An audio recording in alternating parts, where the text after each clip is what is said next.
White House in a moment, and more on the breaking news that the president has invited both Senators McCain and Obama to a congressional group meeting tomorrow at the White House, to which we're now advised Senator Obama has just agreed. More details on that from the White House lawn in a moment. First, these last 10 days may be noted as the time Senator McCain stopped running against Senator Obama and started running instead against freedom of the press and the First Amendment and maybe reality.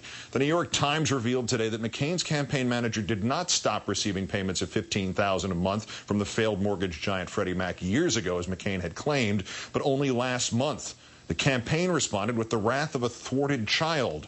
In our fourth story on the countdown, cries of media bias amid evidence of a link between Rick Davis and a lobbying effort. Senator McCain, in an interview with our colleague CNBC's John Harwood, all but defied reporters to investigate that relationship. My campaign manager has stopped that, has had nothing to do with it since, and I'll be glad to have his record examined by anybody who wants to look at it. That was on Sunday. On Monday, the New York Times looked at it, reported that from 2000 until the end of 2005, Rick Davis received nearly $2 million for heading up an advocacy coalition to lobby on behalf of Fannie and Freddie. The McCain response to that, calling the newspaper 150% in the tank for Senator Obama. Today, the New York Times reported that the payments to Davis's firm continued until last month, that even though Davis himself was on leave from that company, he still held an equity stake in it, and it still bears his name. In response, the McCain camp grew more petulant still. This report from the New York Times must be evaluated in the context of its intent and purpose. It is a partisan attack falsely labeled as objective news, and its most serious allegations are based entirely on the claims of anonymous sources, a familiar yet regretful tactic for the paper. 6 anonymous sources, including one Republican. Meanwhile, Mr. Davis fell off the radar today, quietly canceling a reporters' luncheon sponsored by the Christian Science Monitor.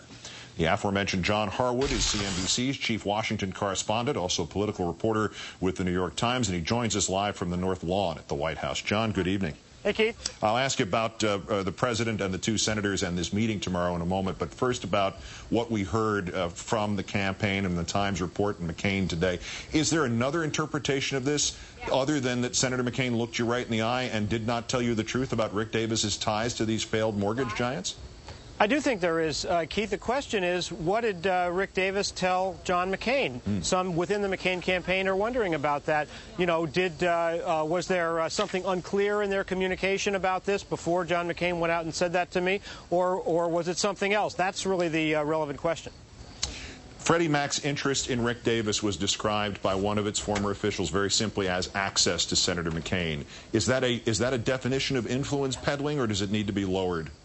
No, I think that's exactly what it is. When people hire operatives who are close to particular politicians, one of the reasons they do that is that they can talk to them. And access, influence, whatever you want to call it, there's a whole lot of that going on in Washington, and this would seem to fall into that pattern.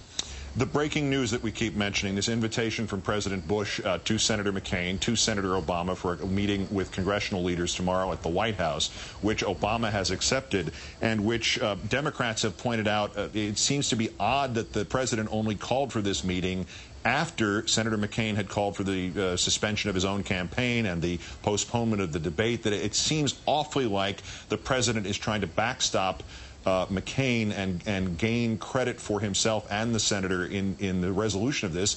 Is the resolution of this problem still as imminent as it seemed today, and is there in fact a bandwagon effect going on here? I do think so, Keith. And, you know, Barney Frank earlier this evening was saying we're getting closer. In fact, he was saying we don't really need John McCain and Barack Obama to come back and get involved in this. But be that as it may, people who are looking for a solution to this crisis that's clogged up the credit markets have a lot to be happy about tonight, which is there now seems to be a bit of a competition going on between the 2 leading presidential candidates to push this thing forward. And I think the odds are that in the next 24, 48 hours, we're going to have the outlines of a deal. And I suspect, Keith, that'll happen in time for that debate to go forward on Friday night. John McCain's aides are saying he may not show up in Mississippi. I'd be surprised if that happens because the debate commission says it's going forward and Barack Obama's going to show up. Yeah, the only other option perhaps is Senators Obama and Biden to debate each other. I doubt we're going to see that. Nice. The attacks on the media, I can't let this go without addressing this with you, because you've now fallen in here to this great maw that the rest of us have already been in. It's NBC, it's MSNBC, it's CNBC, it's the New York Times, it's Newsweek. At what point does this this, and we know it's intended to resonate with the base, but at what point does it stop resonating with the base as much as it sounds like paranoia to everybody who is not the base? Well, first of all, I'm the one starting to get paranoid because I work for both the New York Times and NBC. You're a twofer right there. Yeah, exactly. Look, I think this is part strategy and part frustration on the McCain campaign. They know that things have not been going well for them in the last week. This economic crisis is helping Barack Obama a lot, and so you see John McCain searching out for different tactics. The suspension of his campaign today can be seen in that light. So I think, you know, Steve Schmidt and the rest of the campaign, they're trying very hard to win this thing. They know it's a pretty tough road to hoe for them, and I think the rest of the country is going to sort of process it in that light. John Harwood of the New York Times and CNBC. Fortunately, doesn't do any work for Newsweek. Many thanks, John. You bet.